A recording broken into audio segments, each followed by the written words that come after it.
একাদশ শ্রেণী শিক্ষাবিজ্ঞান সেমিস্টার 1-এর আজ গ্রুপ এর ইউনিট 2 অর্থাৎ দ্বিতীয় অধ্যায়ের শিক্ষার বিভিন্ন রূপ অধ্যায়ের কিছু প্রশ্নবলী পার্ট 6। প্রথম প্রশ্ন, প্রথাগত শিক্ষার অপর নাম কি? উত্তর, নিয়ন্ত্রিত শিক্ষা। 2, প্রথাগত শিক্ষার কয়টি উপাদান ও কী কী? উত্তর, প্রথাগত শিক্ষার মূলত 4টি উপাদান: শিক্ষক, শিক্ষার্থী, পাঠ্যক্রম ও নির্দিষ্ট স্থান। 3, কোন শিক্ষায় কঠোরভাবে শৃঙ্খলা অনুসরণ করা হয়? উত্তর, নিয়ন্ত্রিত শিক্ষায়।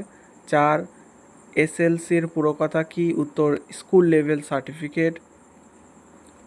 5, এনসিইআরটির সম্পূর্ণ নাম কি? উত্তর, national council of educational research and training. 6, বিধিবদ্ধ বা অনিয়ন্ত্রিত শিক্ষার উদাহরণ দাও। উত্তর হচ্ছে বিদ্যালয়, মহাবিদ্যালয় এবং বিশ্ববিদ্যালয়।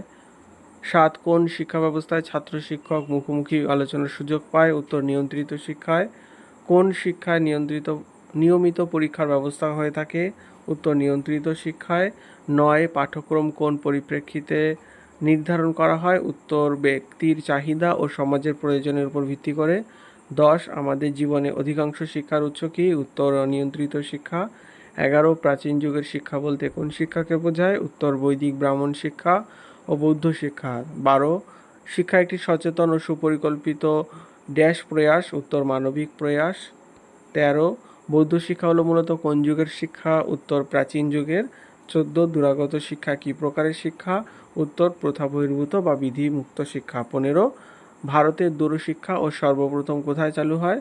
উত্তর হচ্ছে দিল্লি বিশ্ববিদ্যালয়। পরবর্তী প্রশ্নগুলি পরের ভিডিওতে।